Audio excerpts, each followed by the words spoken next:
I just wanted to add on to what Catherine was saying. I've looked at this from just a purely business standpoint and not just asking student experiences, but the statistics are showing that honors is bringing in more than twice of what it costs. And I mean, it's supporting 100 out of 800 to 900 new students that are coming in every year. So even from a purely statistical standpoint, I just don't see what there is to gain by cutting a program that is working. I mean, it just kind of seems to me that there's a lot of students who are looking for some higher achievement that are signing up for the honors program, and they're the consumers of this university. Them and their parents have paid good money for an education, and I don't see what's to gain by cheating them out of that. So that's just what I wanted to add. Good. Hello. Hi there, my name is Veronica, and I actually was curious because in my thoughts you said we lost like 600 students through the past few years.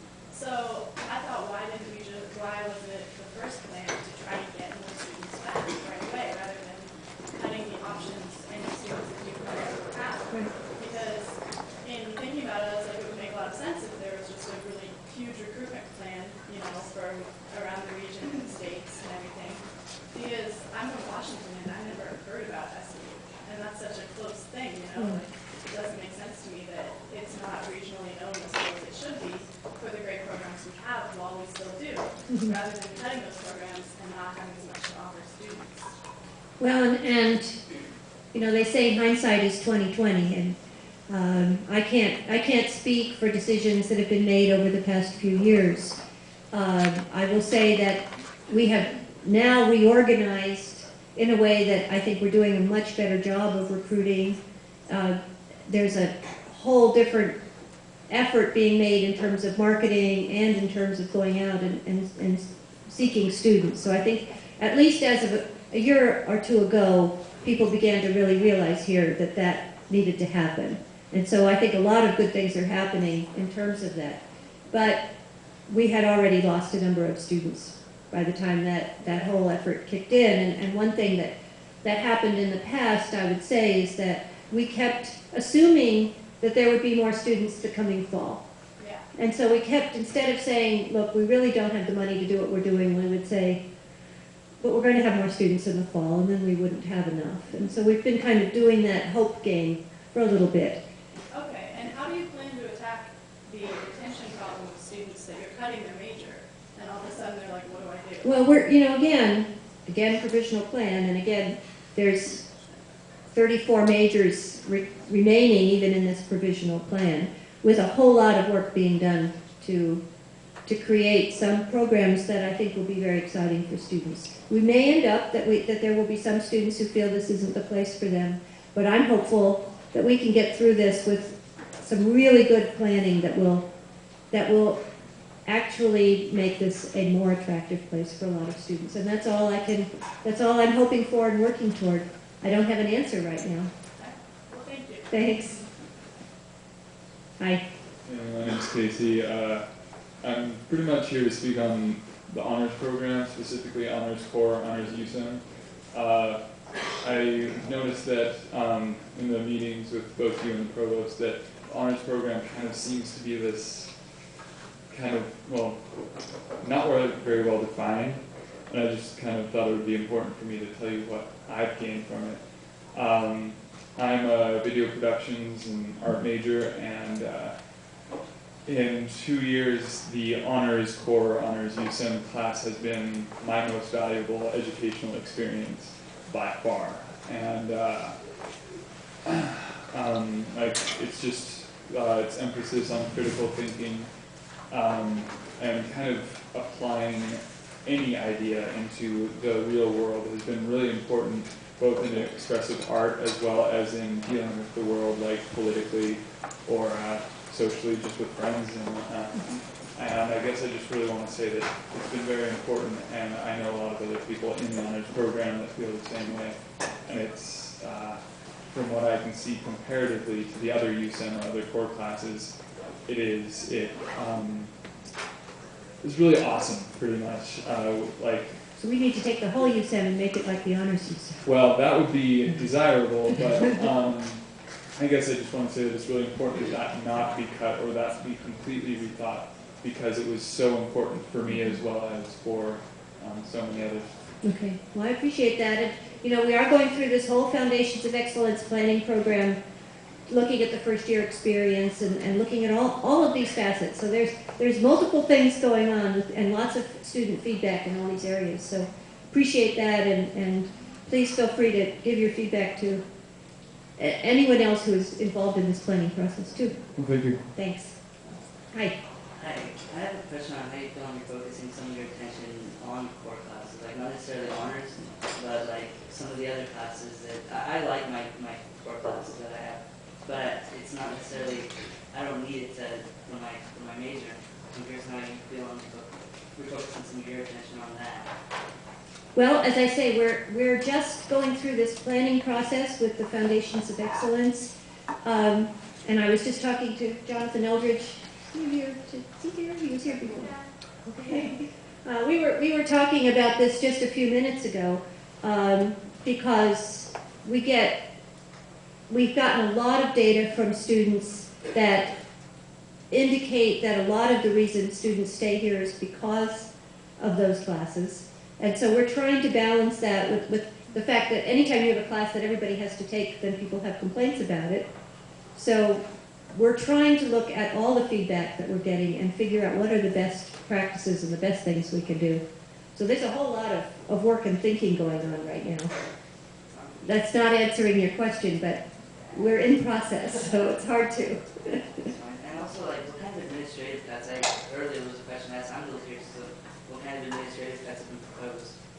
If you could kind of go over that. Well, each of vice presidential area has cut substantially.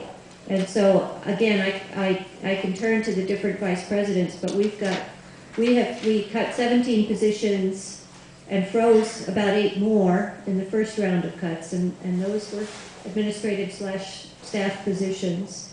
And then as we're reorganizing in academic affairs, we're creating a College of Arts and Sciences, and that's going to reduce some administrative folks there, and reductions in the provost's office, and a number of areas. So there are a lot of administrative cuts. Thanks. Mm-hmm. Hi, first I want to clarify my understanding of the school. I just thought we were an academic institution who wanted to educate people, am I right? Well, that's sort of the thought, every once in a while. So why would we cut 3 majors in the honors program and athletics doesn't get touched? Just kind of curious. I think we'll have to have Jonathan answer that, but Yeah, he tried to, he can't dance around it. no, it's not. They have taken their cuts. So, but also in general, athletics brings us students. Amen. Cut football. Well, I think Jonathan can answer a little better than I can. Well, it's wrong to say that athletics hasn't been touched, because they have. Athletics has some funding out of the general fund. The majority of their funding comes out of student fees and self-support. Which is wrong, by the way, because I can't play football, so I don't have run. Well, there are a number of things funded in student fees where not everyone is eligible to participate in the activity. We could debate that all day. You could play football if you had skill to play football. I mean, any student could. But aside from that, athletics is taking a number of cuts, and the total for athletics will be in excess of $100,000 to their bottom line that they have to find ways to deal with. So there are some real cuts there they're going to deal with. We're also asking athletics to be more participatory in how we go about recruiting and retaining students. But the reality is that student athletes persist at SOU at a 25% higher rate than the general student population. And they graduate at a higher rate. Overall, student athletes have very solid GPA. If you look at football specifically, only a portion of football is funded out of the general fund. And only a portion of it then, it's split amongst a number of funding sources. So to say, well, cut football and that solves the problem, it just doesn't work. The math doesn't work on it. There's not enough money invested in football to fix our problems. If you cut football, there's 102 student athletes involved with football. At least 85 of them would not have come here in the first place. they're taking courses throughout all kinds of majors around campus and contributing in many other ways. And so you look at that, the numbers don't match up. If you cut football, the impact on our bottom line in terms of the number of students who attend here is significant. So how many students really lose by cutting 3 majors in the honors program? Well, right now, if you look at the numbers that I've seen in terms of declared majors in German, geology, and geography, there's about 65 total. About 45 of those are junior standing or higher and will get their degrees. So we're really talking about less than 20 students of the underclass who will have to come up with other academic plans if the provisional plan goes through. It's not, I don't think it's an issue of should we have football or not. I mean, we're in the process of getting into a conference, trying to develop a conference with a number of other institutions. There are a number of institutions who are interested in being in this conference who currently don't have football, who want it back precisely because it had such a negative impact on their enrollment and other things when they did away with it a number of years ago. And so they're actually looking to bring football back. Now, you can argue all day whether or not we should have a football team, but my point is that whether we have a football team or not having a football team doesn't greatly impact our ability to meet our $4 million problem at the moment. I don't know, is that dancing around your question? Yeah, you said that that they were going to cut 100,000. Yes. Okay, they're asking for that money back from students through the student fee process to No. build themselves a new gym. No. I sit on SFC. Well, there is no plan to build a new gym. Really, maybe you should come and There, work at SFC. there's, well, I think you're, let me answer the question. Weight room, gym. Let me answer the question. Gym at the stadium. There is the Daniel Meyer Fitness Center, which is located underneath the stadium. And right now, students have to pay, I think, $30 a term if they want to use it. The equipment's old. There's a plan being put before our student fee committee that says if money is raised in other ways, is student fee committee willing to support a one-time commitment to upgrade the equipment and upgrade the facility? Now, that is not coming from athletics for student athletes. That is coming from recreational sports and from the Student Health and Wellness Center, because we have data that shows that our students don't exercise enough, don't take care of themselves well enough, and that bears out in terms of a high number of our students, higher than the other students or students at other institutions in the state, who say that they don't get enough sleep, they have lots of stress, illness keeps them out of class, et cetera, et cetera. Well, obviously, exercise is one way to deal with that. So it's a proposal that basically is saying, do you agree that this is something worth funding for the student body as a whole, to help with our, what I would say is an obligation to help students be successful, and one way to be successful is to be healthy. So that is not something for student athletes. It is not something put forth by athletics for student athletes. But it's a one-time request to upgrade the facility so it'll be more usable for all students across the campus, and to change the way the fee structure works so that any student who's registered can simply go in and use it, and not have to worry about, do I pay extra, et cetera. Okay, I'm just glad I'm graduating. Thank you. Yes, I'm Al Martin, a senior here in criminology and computer science. I came here specifically for the strength of the criminology program and the fact that it was working together with computer science in order to offer more of a forensics option. However, according to the provisional plan, between the computer science, criminology, and chemistry departments, there's 4 FTE right there.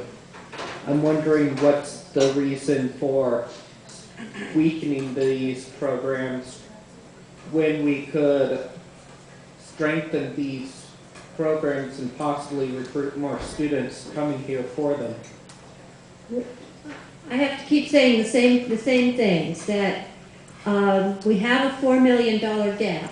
We very much hope to recruit more students, but at this point we're in a very bad financial situation that's requiring us to cut some costs. The provost and the deans have been working hard to figure out ways to do this with the most minimal impact on students. And so we're trying to make this work.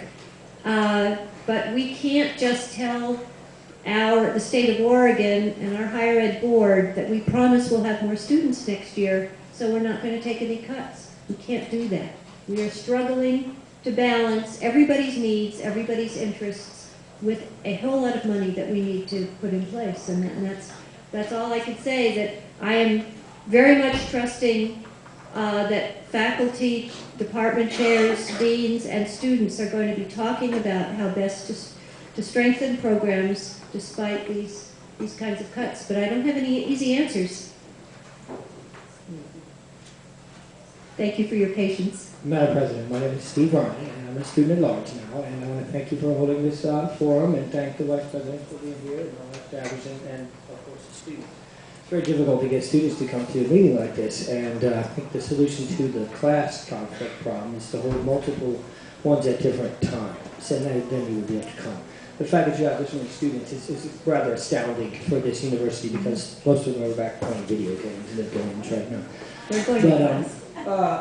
It's no surprise to anybody that I'm involved with the grassroots sort of student Carreon, which is a democratic organization without any, sort of hierarchy. We're not really asking anybody to sign off on this, but it was called by some students who felt very passionate about this, and so I want to speak to a few of their recommendations while we have the time, and this instead of my own personal recommendations. The first one that we've heard a lot of people speaking in support of the Honors Corps programs, and on the other hand, though, there's probably a lot of people who feel that some of the regular core programs are things that people should have before they come to this university. Okay, for example, I transferred here from a community college just over on the coast, and I found that to be a really broad and deep and in-depth experience, the likes of which we probably can't replicate here. Okay, and if you also look at, say, for example, Chemeketa, you see how very deeply their their lower 200 and 300 levels, especially things in the math 60s and the writing 121, something. Those are all, a large proportion of those are online, okay? And if we're going to start privatizing anything, some students feel that it might be useful to privatize core to some degree, because we're competing with that model, okay? The thing that community college and high school cannot compete with us is, in fact, our upper division offerings. And so there's a constituency of students who would rather see our scant and dwindling resources focus more on the things that are not duplicated outside the rest of the world. And maybe we can, raise the bar a little bit for our entering students rather than get rid of the ones that are actually our best and brightest. Okay.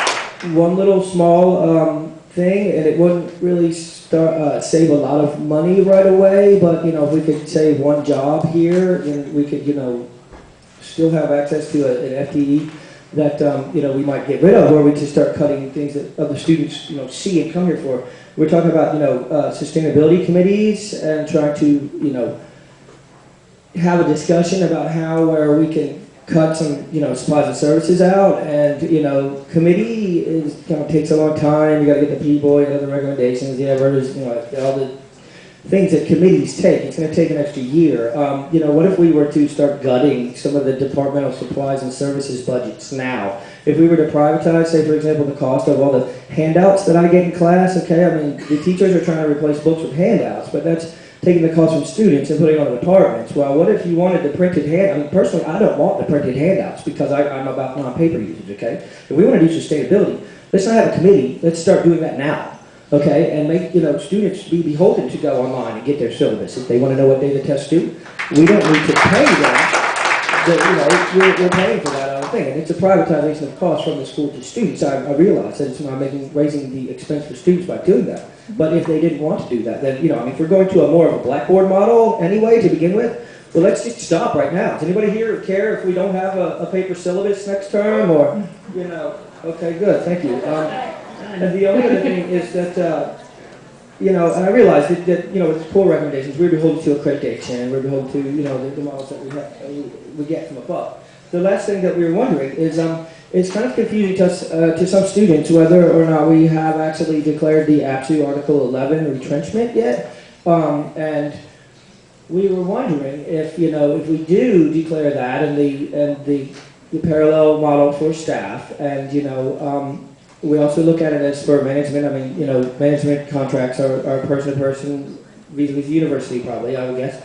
And have we tried to, you know, any really creative sort of budgeting things? Were we to declare Article 11 and have the flexibility to get around those contracts, could we, for example, ask the campus, being all three legs of the stool, if they would, for example, take pay cuts now for a greater return later when the fiscal emergency is gone? So instead of losing teachers and losing access to FTE, were we to be able to get out of the contracts by declaring the Article 11, then we could ask people to take a voluntary pay cut in order to keep staff and keep faculty and, you know, management that we're losing that will help us to grow again when Governor Kulongoski pumps that huge injection that we're all hearing about. I mean, we see SOU is going under, and then we see, you know, Governor Kulongoski pumping money into higher ed. It's a confusing message, okay? If we can get over this 1 or 2 years, we might get part of that big chunk of change that's going to come down the road.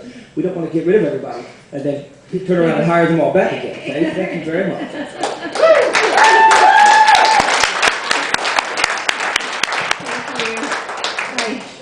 I'm Brett Hawk. Is this on? I'm a geology major here. Can you hear? Can you hear me? All right. Some of the reason why I came here, I was just looking at stuff. You didn't take a single cent away from the business or education. Now, why is that? Well, and again, if you read the provisional plan, I think you can understand what has happened there, because they are working in a number of creative ways to increase their revenue. So we were not being across the board, everybody gets hurt. We were trying to go for areas that had fewer students demanding the services. So those are the biggest ones. So if you take back $50,000 away from them here or there, it's not going to do anything. well, they have taken some cuts. They have. Any wages there, though. Well, no, because we've only at this you can take point. classes anywhere you go. Any school in Oregon. This is the only one in Oregon where you get geology for undergraduate. Thank you. And before you go on to the next question, can you maybe address the previous teachers? Yeah, really, yes. Good, thanks.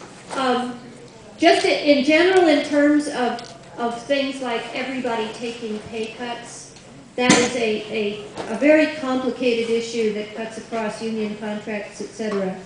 And it would not be something that the system, my boss, the chancellor, and others would really support. Another problem with that approach is that, again, it's a one-time solution. And that's the same as, and I'll mention another suggestion that has come up quite a lot, which is that we sell some properties that we own around the periphery of campus. And that's the same kind of issue. We would have to get permission to do that, and I doubt that we would get permission, but it's still a one-time cut. It's the kind of cut that we've been doing for years at this institution. So we're not exploring options. We are exploring a number of options, but not the ones where everybody takes a pay cut. That's not one that's going to solve our issues long term. Why are you considering selling the property? We're not. That's what I'm saying. I'm saying why not, if it's so drastic and needs money? Well, because if we sell a building and we get $500,000 for it, we're going to be back here next February in the same issue, with the same issues. Our income is not meeting our outgo, and that has to get changed. The governor's budget, the governor's proposed budget, let me add, which is not yet approved and has many a month ahead of it to get through the process, is not going to provide us with money to backfill a problem that we have currently.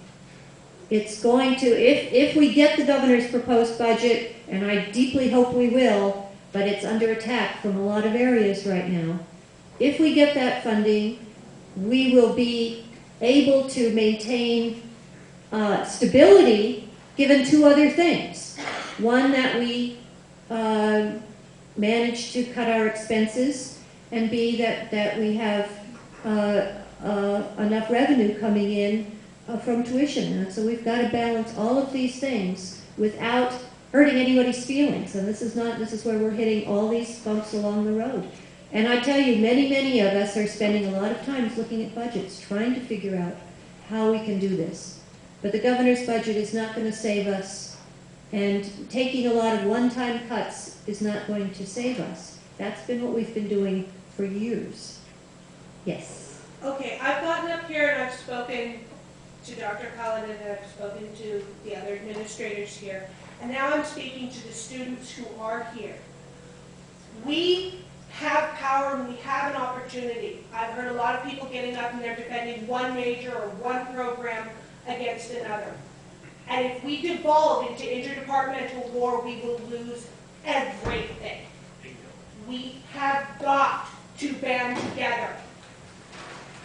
Dr. Cullinan is doing everything she can. We've all sat here and listened to her. She has no other options.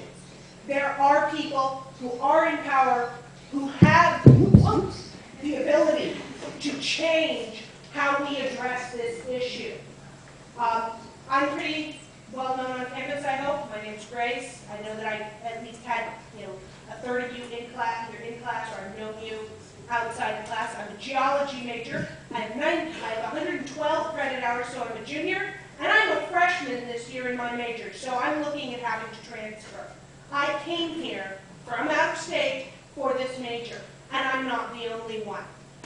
People have said, oh, well, athletics brings people from out of state. Hello, I'm from California. One of my friends, she came from Vermont. Okay, she moved her family, her child, over 3,000 miles to be here for PS geography. She has nowhere else to go. She can't afford it. We have an opportunity to change how we approach this. I have addresses here for the governor's office, for the chancellor of the Board of Higher Education, the chancellor of the Oregon University System, the president of the Board of Higher Education, and the Oregon state legislator and representative in Washington, who are the people who are in control of our budget. Dr. Cullinan, she's given a figure, she has to work with it. These are the people who give her the figures. I will be sitting over at this table if anybody wants to come and talk to us. Thank you, Grace.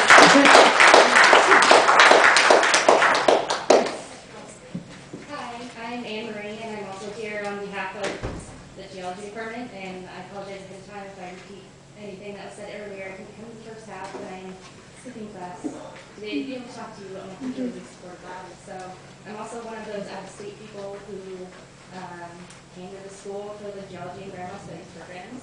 I just thought I would I just thought I'd bring up a few points that I don't know if they've been discussed. Maybe you should turn a little more so you're speaking out to everybody. Okay. Can people hear me now? There you go. Okay. I was looking at the criteria that was used for cutting programs, and one of them was the impact on other programs, and I don't know if I fully understood that, but I thought I'd mention that the effects that cutting geology is going to have on the physics and chemistry departments will be great, because those are classes that are required for us to take for our major, especially physics, and I don't know how many physics majors are, but we make a lot of percentage in that class, in those classes. And we took a survey in our department to see, one of the reasonings was given for cutting geology as a major. I know geology is not disappearing as it does, but was that students don't come here to be geology majors. They discover the major while they're here, and a survey proves that's not true. Like, the majority of people in our program moved to Southern Oregon to take this program, which we just heard. So I also wanted to say that the geology program has the highest retention rate of any program on campus, and that non-traditional students should be considered in, they're not traditionally considered as, important in the recruitment numbers. It's all about freshmen coming here out of high school and things like that. So those are just some of the issues that we found important in discussing amongst ourselves, and thank you for taking your time to listen. Thank you. And I definitely want to say that non-traditional students are very highly valued, and actually I think this campus does an a nice job of trying to support non-traditional and commuter students. So I've been impressed since I've been here. Again, I'm brand new, but I've been impressed with the support for the non-traditional student here. I don't think we are all about freshmen. Of course, we want to have a strong freshman class, but that's certainly not all that we're interested in. Yes, sir.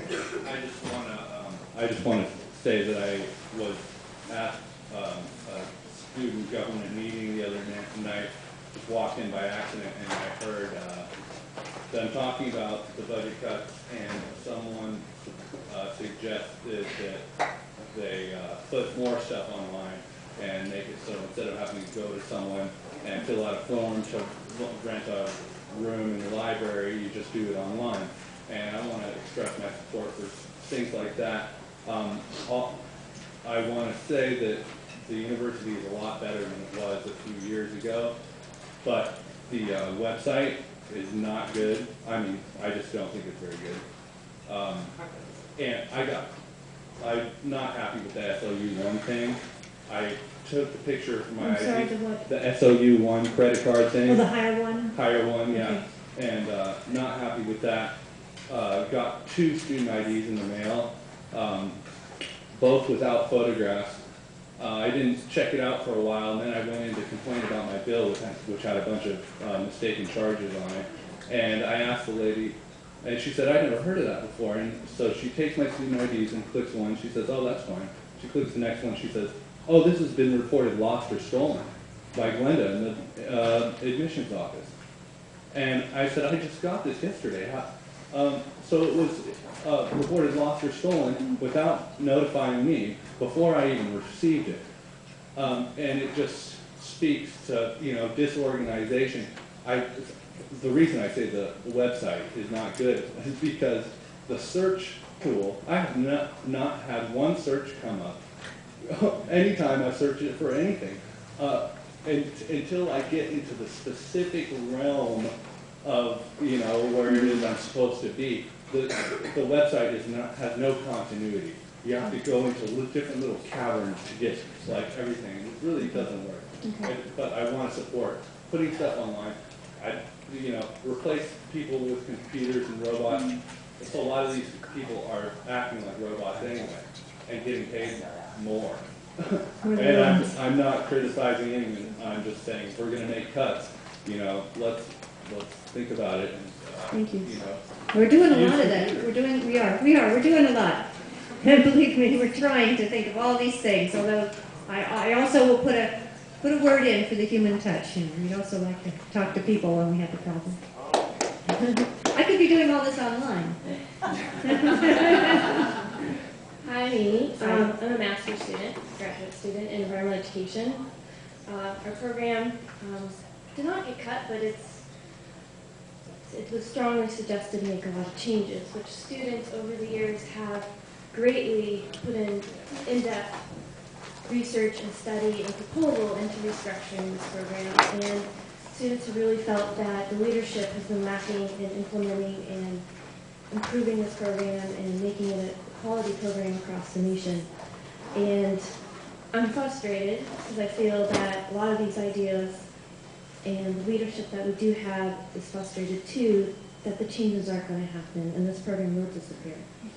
So as a leader, how is the administration and the university going to support a graduate program that is a small program on campus and support our leaders to be able to make those changes? Well, I'm not able to answer that because I really have, again, this wasn't a program that came up for change. So I don't know if someone is here would like to address that. Is the provost still here? Yeah, but I'm joking. Or Joe? All right. The provost has turned back to Joe. The story of my life.